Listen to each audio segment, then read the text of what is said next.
Hello once again welcome to the remedial chemistry. तो आज हम लोग केमिकल बॉन्डिंग का लेक्चर नंबर सेकंड पढ़ने वाले हैं। तो एलटी केमिस्ट्री के लिए हम लोग प्रिपरेशन कर रहे हैं। तो यहाँ पर अगर आप लोग इस चैनल पे नए हैं तो मैं आपको बता दूं कि यहाँ पर हम लोग कंप्लीट सिलेबस करने की कोशिश कर रहे हैं।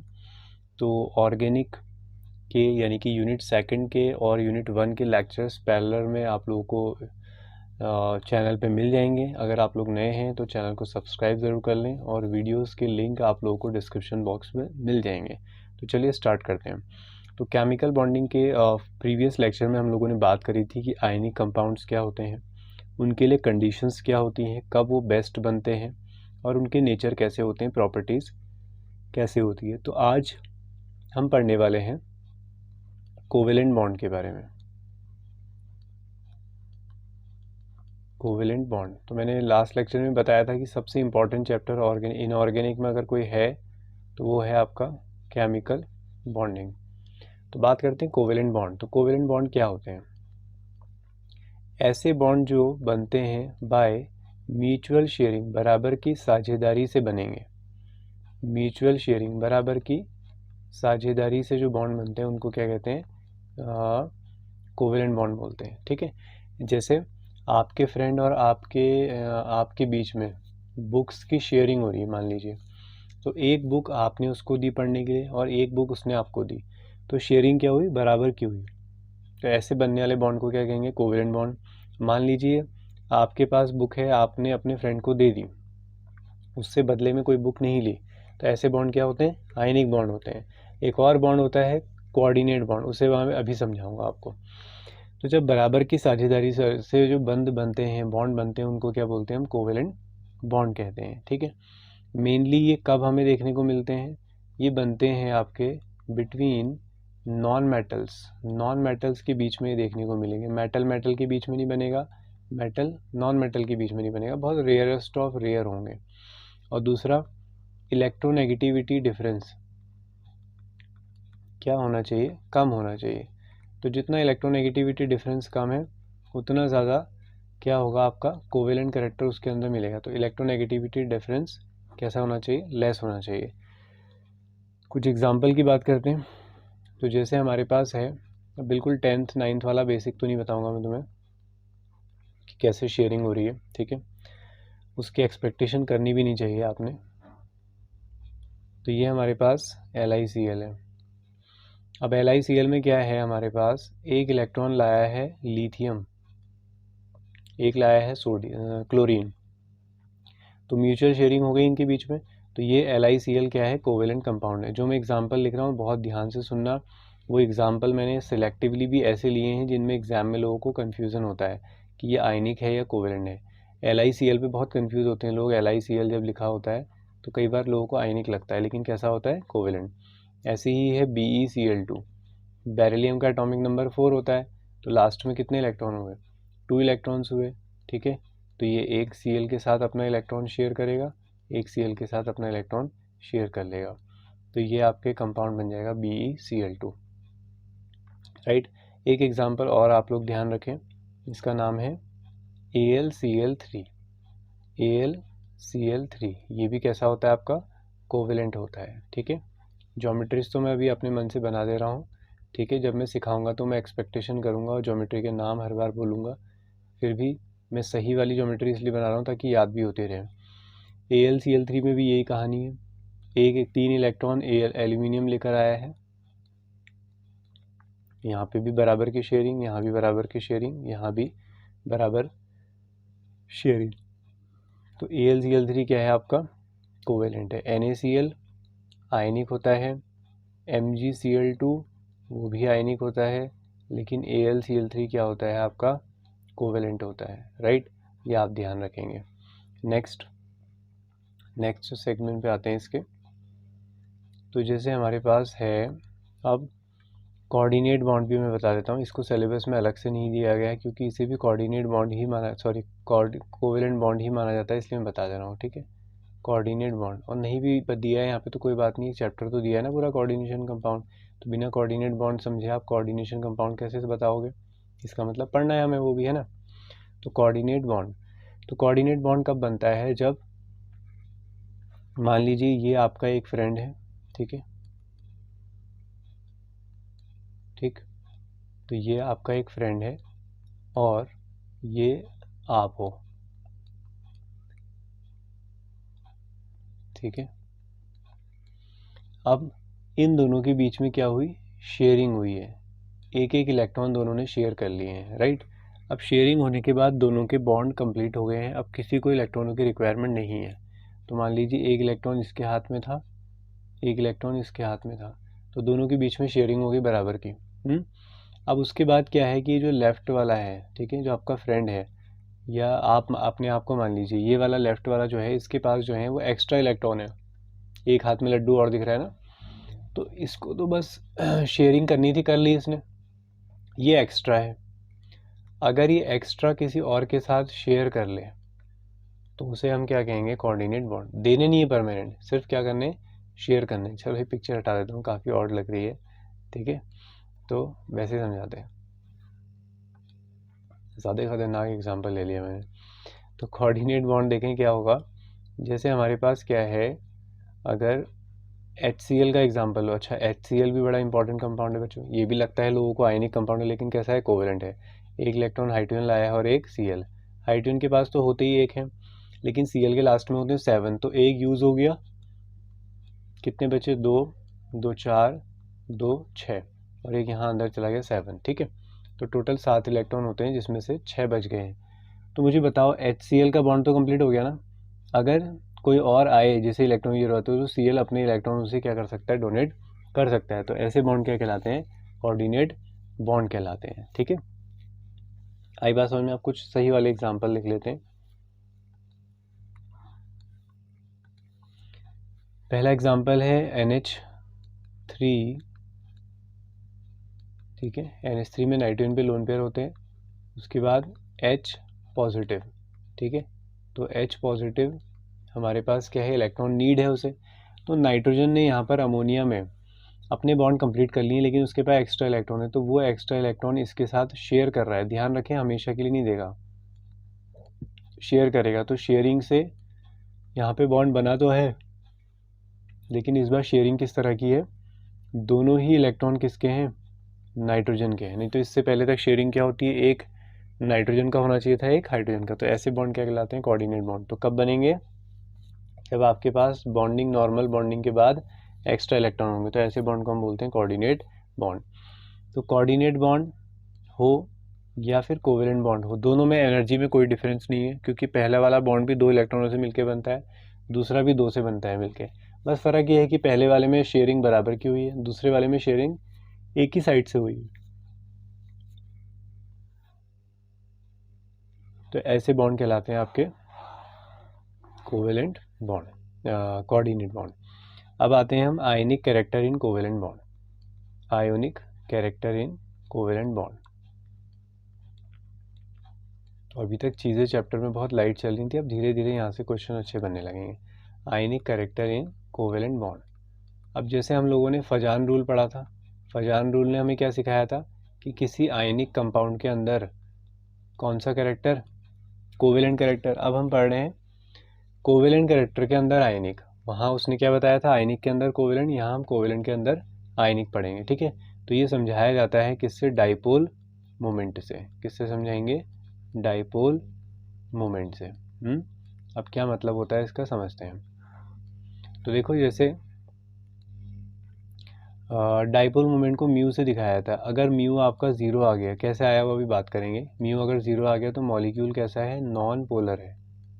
कैसा है, नॉन पोलर। नॉन पोलर मतलब उसके अंदर आयनिक कैरेक्टर नहीं है। दूसरा है mu does not equal to 0, तो यहाँ पे हम बोलेंगे पोलर, मतलब काफ़ी ज़्यादा आयनिक कैरेक्टर उसके अंदर होने वाला है। अब जो डाइपोल मोमेंट होता है, इसका जो मैथमेटिकल फार्मूला है वो भी ध्यान रख लो, Q into distance between 2 ions. D भी लिखा हो सकता है, Q इंटू 12 भी लिखा हो सकता है, बस वो डिस्टेंस होनी चाहिए 2 आयंस के बीच की। डाइपोल मतलब क्या होता है, 2 पोल, एक पॉजिटिव पोल एक नेगेटिव पोल, ठीक है, तो इसको बोलते हैं हम डाइपोल।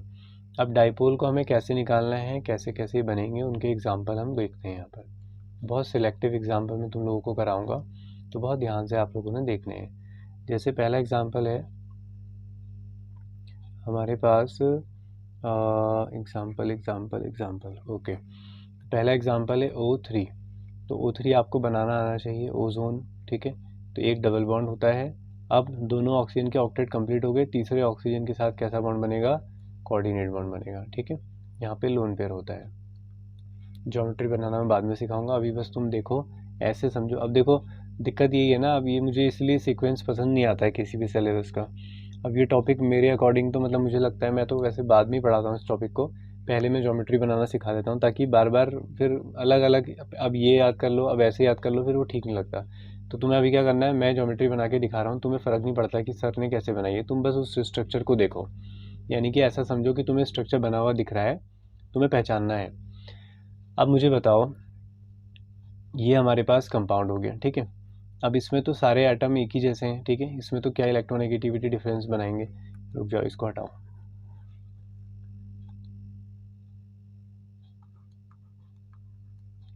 एग्जाम्पल लिखो CO2, ठीक है। अब CO2 में देखो क्या है, ये बनाया मैंने CO2 का स्ट्रक्चर।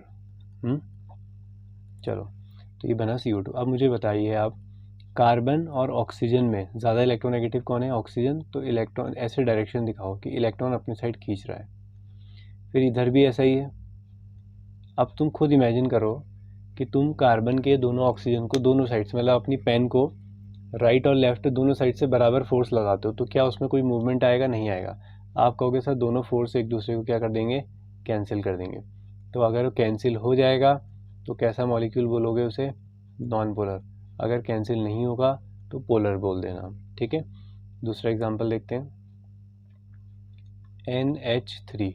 अब देखो NH3 मैं बना के दे रहा हूँ, स्ट्रक्चर कैसे होते हैं तुम मत सोचो, तुम बस स्ट्रक्चर को देख के मुझे बताओ कि क्या कोई फाइनल रिजल्टेंट आ रहा है या नहीं आ रहा है। अब इसमें देखो, तो इसमें क्या है, अब आपको पता है N और H में अगेन ज़्यादा इलेक्ट्रोनेगेटिव कौन होता है, N। तो एरो N के साइड बीच पीछे से पूंछ काट देते हैं, ठीक है, ऐसे दिखाने के लिए, नहीं तो ये कोऑर्डिनेट बॉन्ड जैसा लगेगा। कोऑर्डिनेट बॉन्ड में खाली एरो होता है ना।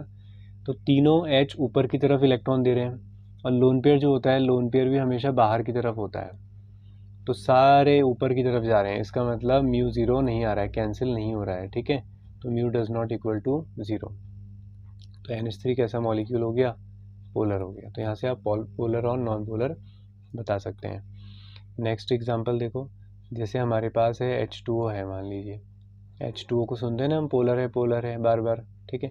तो कैसे है देखो, तो ये हमारे पास H2O हो गया, ऐसा स्ट्रक्चर होता है इसका। चलो अब रिजल्टेंट बनाओ, कौन कहाँ को जा रहा है, ऑक्सीजन खींचेगा इलेक्ट्रॉन अपनी साइड, ऑक्सीजन खींचेगा इलेक्ट्रॉन अपनी साइड, नेगेटिव वाले भी कहाँ को जाएंगे, बाहर को, ये भी कहाँ को जाएंगे, बाहर को। तो सब ऊपर को जा रहे हैं, इसका मतलब क्या है, म्यू ग्रेटर देन क्या आ रहा है, ज़ीरो। तो मॉलिक्यूल कैसा हो गया आपका, पोलर हो गया, मतलब चार्ज सेपरेशन बहुत अच्छा है। इसलिए H2 को आप देखते हो कि हम कैसे लिख देते हैं, H पॉजिटिव और OH नेगेटिव, लेकिन आयनिक बॉन्ड थोड़ी है, बट पोलर है, मतलब बहुत ज़्यादा सेपरेशन है, आयनिक करेक्टर बहुत ज़्यादा है, राइट। ये हुआ। ऐसे हमारे पास एग्जांपल आता है SO3। SO3 बताइए कैसा होगा, ये है SO3। अब S और O में ज़्यादा इलेक्ट्रोनेगेटिव O होता है, O ने खींचा इलेक्ट्रॉन, O ने खींचे इलेक्ट्रॉन, तो सब कैंसिल हो गए ना, तो म्यू क्या आ गया, ज़ीरो। तो आप कैसा बोलेंगे इसे, नॉन पोलर। इसके बाद एक इम्पॉर्टेंट एग्जांपल है BF3 या BCl3 या AlCl3, सब एक जैसे होंगे। अब इसमें बताओ, अब इसको ऐसा समझो कि तुम्हारी छत में लगा हुआ फ़ैन है ये, ठीक है। ऐसे तो होते हैं फ़ैन के ब्लेड इसी एंगल पे है ना, तो तीनों ब्लेड्स को उनकी उनकी डायरेक्शन में खींचो। F अपनी साइड खींच रहा है, ये F अपनी साइड खींच रहा है, ये F अपनी साइड, तो क्या कोई मूवमेंट आएगा, नहीं आएगा। तो म्यू कितना हो जाएगा, ज़ीरो। तो डाइपोल मोमेंट भी कितना होगा फिर, ज़ीरो। तो कैसा हो गए, नॉन पोलर हो गया। आया बात समझ में। अब यहाँ से एक हिंट देता हूँ मैं तुम्हें, अगर किसी स्ट्रक्चर में लोन पेयर नहीं आता है, ठीक है, यानी कि ज्योमेट्री क्या है, प्रॉपर कैसी है, रेगुलर है, वहाँ पॉसिबिलिटी है कि म्यू कितना हो, ज़ीरो। जैसे तुमने BF3 में देखा कोई लोन पेयर नहीं, SO3 में कोई लोन पेयर नहीं। ऐसे ही CH4 होता है, टेट्राहेड्रल होता है, CH4 में भी सब एक दूसरे को क्या कर देते हैं, कैंसिल कर देते हैं। ऐसे PCl5 होता है, PCl5 में ऐसे लगे होते हैं, स्ट्रक्चर बाद में सीख जाओगे। हाँ, ये सब एक दूसरे को क्या कर देते हैं, कैंसिल कर देते हैं। तो अगर ज्योमेट्री रेगुलर है, कोई लोन पे नहीं आ रहा है, तो यही करना है कि वहाँ पर कैसा मॉलिक्यूल हो जाएगा, वो नॉन पोलर हो जाएगा। ठीक है, बाकी पोलर के लिए आप चेक करेंगे।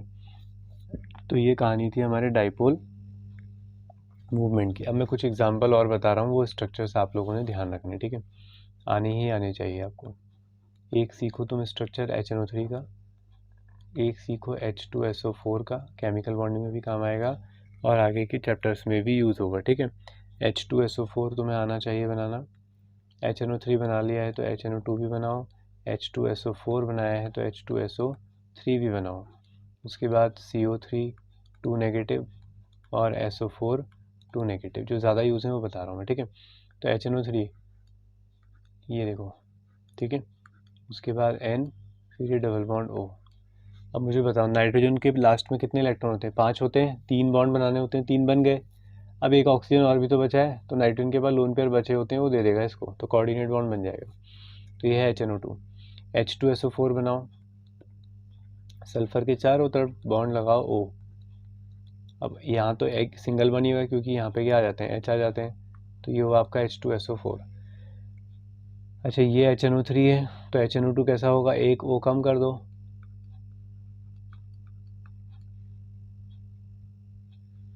फिर H2SO3 में भी यही करो, H2SO3 में भी क्या करना है, एक कम कर दो,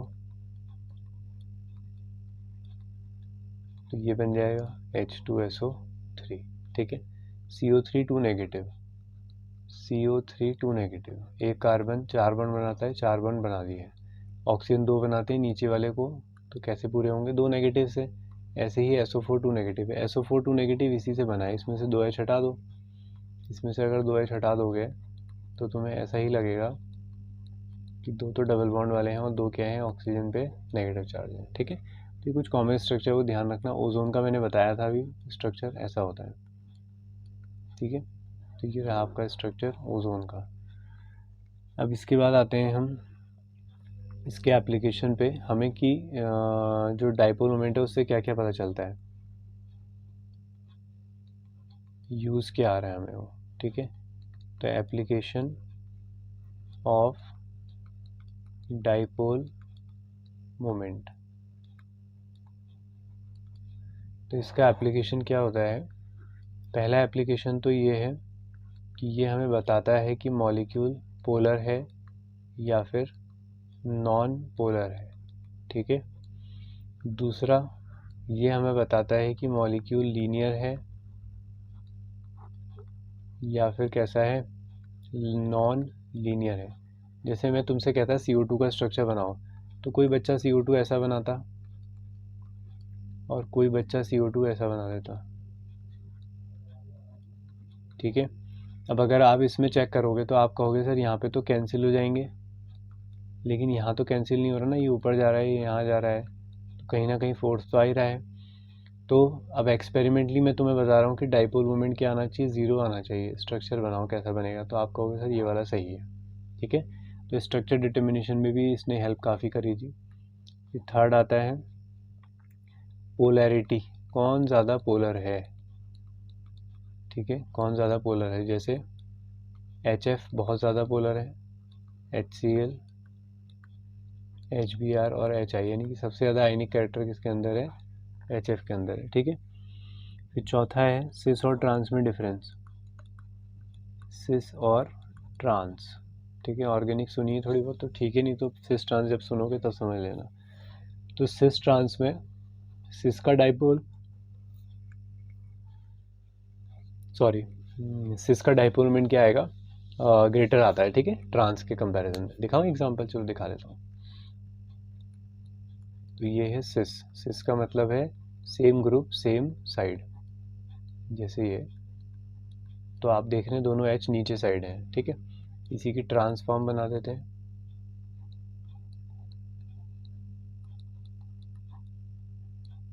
ये अब इसमें देखो, ये CH3 नीचे की तरफ आ रहा है, ये CH3 नीचे की तरफ आएगा, ये H ऊपर, और ये H ऊपर, तो कोई ना कोई रिजल्टेंट तो नीचे आ ही जाएगा CH3। यहाँ पे CH3 अंदर लगा रहा है, ये भी अंदर लगा देगा, तो ये कैंसिल कर देंगे। ये H अंदर लगाएगा, ये अंदर लगाएगा, ये कैंसिल, तो डाइपोल मोमेंट किसका ज़्यादा आएगा, इसका ज़्यादा आ जाएगा। ठीक है, इसके बाद आता है एक फार्मूला याद रख लो, हालांकि इसका कुछ काम तो होगा नहीं तुम्हारा, percentage of ionic character. Formula भी दिया गया है कि परसेंटेज निकालनी हो अगर कितना परसेंट आयनिक है, तो उसके लिए फार्मूला क्या है, उसके लिए फार्मूला होता है ऑब्जर्व डाइपोल मोमेंट, यानी कि जो डाइपोल मोमेंट एक्सपेरिमेंटली कैलकुलेट करके आ रहा है, जो हमने ऑब्जर्व किया है वो, और नीचे वो आता है डाइपोल मोमेंट। अगर आप उसे क्या मान लें, प्योर आयनिक कंपाउंड मान लें, तो क्या डाइपोल मोमेंट होगा, तो dipole moment of compound in ionic character. ठीक है, थोड़ा रफ लिख दे रहा हूँ मैं बोल ही रहा हूँ, सुन लिया होगा तुमने, लिख लेना, आयनिक कैरेक्टर इनटू 100। तो मुझे नहीं लगता है यहाँ से कोई सवाल आएगा। उसके बाद आता है तुम्हारा लास्ट टॉपिक, हाइड्रोजन बॉन्डिंग, जिसके बाद में तुम्हें वॉन डेर वाल इंटरेक्शन भी इसी में समझा दूंगा। हाइड्रोजन, चलो इसको रब कर देते हैं, दूसरा पेज ले लेते हैं। हाइड्रोजन बॉन्डिंग इंपॉर्टेंट है, ठीक है, तो हाइड्रोजन बॉन्डिंग समझाता हूँ मैं आपको, बहुत ध्यान से इस टॉपिक को समझेंगे और यहाँ से सवाल मिल सकते हैं आपको। हाइड्रोजन बॉन्डिंग, एक एक बात जो मैं बोलूँगा आप ध्यान से सुनना, उससे बाहर कुछ नहीं आएगा। तो हाइड्रोजन बॉन्डिंग की बात करते हैं। हाइड्रोजन बॉन्डिंग कौन कौन करते हैं, पहली बात तो वो है फ्लोरीन, ऑक्सीजन और नाइट्रोजन। फ़ोन करके याद रखना, कौन करते हैं hydrogen bonding, phone, fluorine, oxygen और नाइट्रोजन, राइट। उसके बाद हाइड्रोजन बॉन्ड बनेगा किसके बीच में, तो ये तीनों इलेक्ट्रोनेगेटिव एटम है, यानी कि फ्लोरीन होगा, ऑक्सीजन होगा, या फिर इसकी जगह क्या होगा, नाइट्रोजन। ठीक है, तो इलेक्ट्रोनेगेटिव एटम से किसको जोड़ना है आपने, H को जोड़ना है, और वो H खुद भी किससे जुड़ा हो, असली में इलेक्ट्रोनेगेटिव एटम से। एग्जाम्पल दिखाऊं, देखो एग्जाम्पल है जैसे HF, काफ़ी सारे HF ले लो, तो ये एक HF बनाया। अब जो F है वो इलेक्ट्रोनेगेटिव एटम है, इनमें से है ना, फ्लोरीन, ऑक्सीजन, नाइट्रोजन में से F। अब ये F हाइड्रोजन बॉन्ड के थ्रू जुड़ेगा किसी और H से, और वो H भी किससे जुड़ा होगा, किसी इलेक्ट्रोनेगेटिव एटम से। अभी खाली HF है, तो वो दूसरा भी क्या है, HF ही है। ऐसे ही ये F हाइड्रोजन बॉन्ड से जुड़ेगा दूसरे H के साथ, और ये F, तो ऐसे बॉन्ड को हम क्या बोलते हैं, फिर हाइड्रोजन बॉन्ड कहते हैं। ठीक है, पहला एग्जाम्पल तो ये है। दूसरा है NH3, तो NH3 में हमारे पास एक N के पास होते हैं 3 H, तो नाइट्रोजन यानी कि इलेक्ट्रोनेगेटिव एटम किससे जुड़ेगा, H से, फिर H के साथ क्या जुड़े हैं, उसके अपने N जुड़े हैं, फिर ये N आगे जुड़ेगा किसी और के H से, तो फिर ये कहानी चलेगी।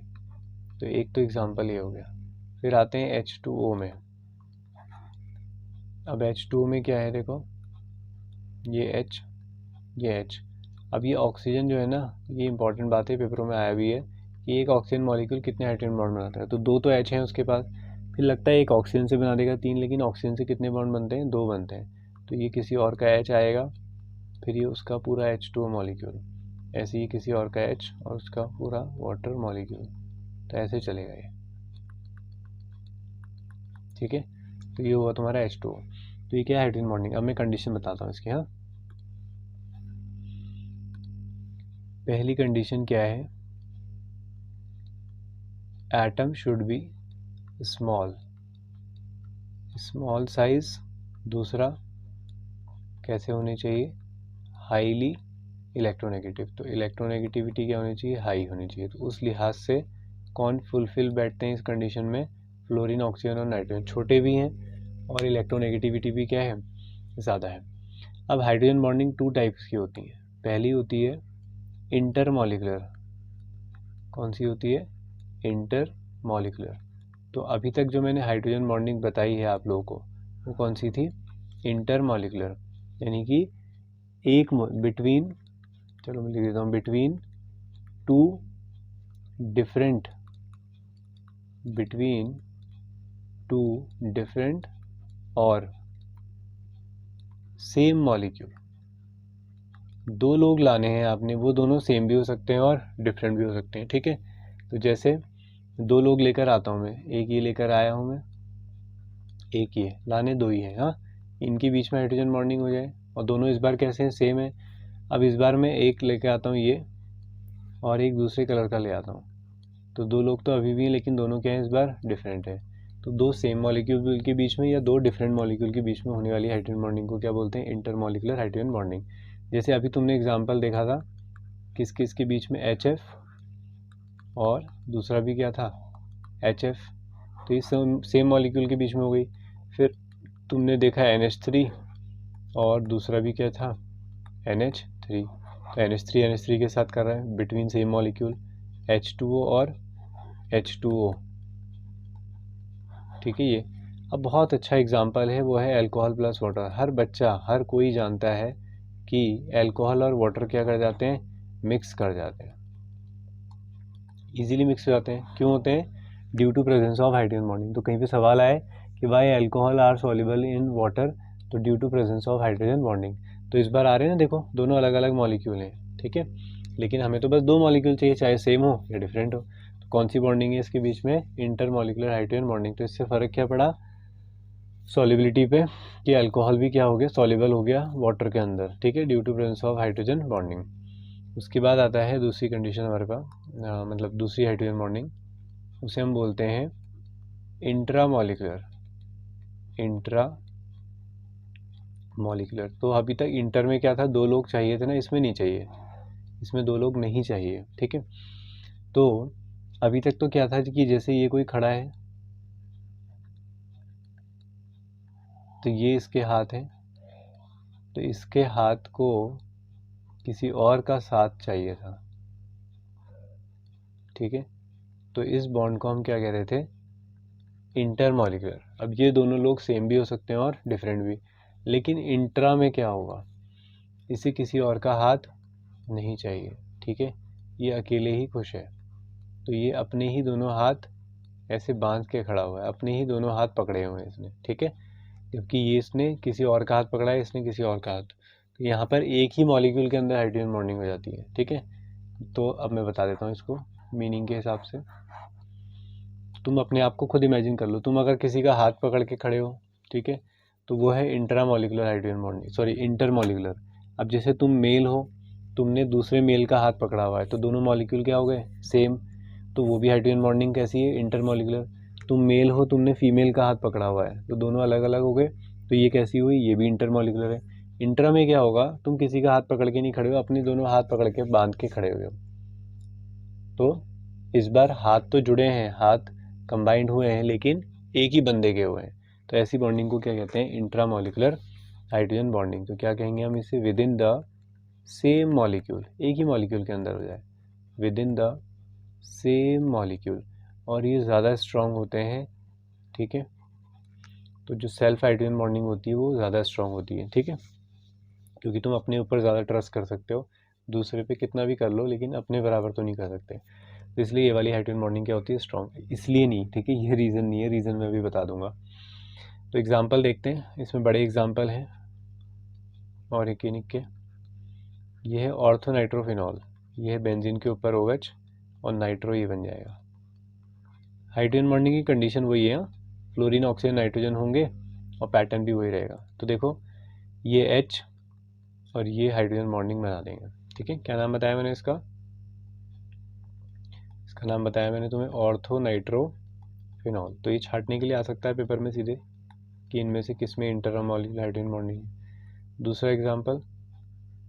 दूसरे एग्जांपल में भी OH यहीं रखो, बस ऑर्थो पोजीशन पे क्या लगा दो, कार्बोक्सिलिक एसिड, तो उसके पास भी C डबल बॉन्ड O और ये H, तो ये, तो इसको बोलते हैं ऑर्थो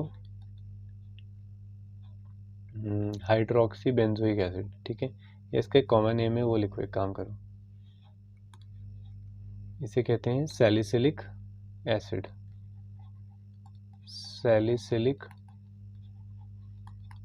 एसिड, ठीक है। तो ये हाइड्रोजन बॉन्डिंग क्या हुई, इंट्रामॉलिक्यूलर। अब इसमें देखो मैं एक चीज़ दिखाता हूँ तुम्हें, इसमें नंबरिंग करो 1 2 जो रिंग के अंदर बन रहे हैं, 4 जो हाइड्रोजन बॉन्डिंग के अंदर आ रहे हैं, ठीक है, 5 और ये 6, तो एक रिंग बना दी है इसने 6 मेंबर, इसको बोलते हैं चिलेशन। क्या वर्ड यूज़ करते हैं इसके लिए हम, चिलेशन। तो चिलेशन की वजह से इसके अंदर क्या आती है, स्टेबिलिटी आती है, तो कौन सी हाइड्रोजन बॉन्डिंग ज़्यादा स्टेबल होती है? आपकी इंट्रामोलिकुलर हाइड्रोजन बॉन्डिंग। क्लियर हो गया? तो हमने क्या पढ़ा? दो टाइप की हाइड्रोजन बॉन्डिंग पढ़ी है, इंटर और इंट्रा।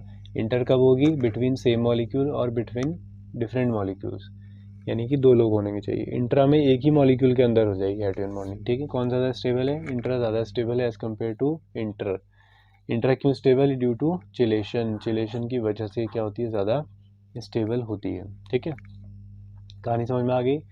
तो बाकी सारे इंटरेक्शन जो हाइड्रोजन बॉन्डिंग को छोड़ के हैं वो सारे क्या होंगे? फिर वीक वाले जो होंगे उन्हें हम कहते हैं वॉन डेर वाल इंटरेक्शन। तो आई होप यहाँ तक की सारी चीज़ें क्लियर हो गई होंगी। अब मिलेंगे हम नेक्स्ट वीडियो में। नेक्स्ट लेक्चर बहुत इंपॉर्टेंट होने वाला है, उसमें हम हाइब्रिडाइजेशन, वीबीटी, ट्रिक्स वगैरह सीखेंगे, एमओटी पढ़ेंगे।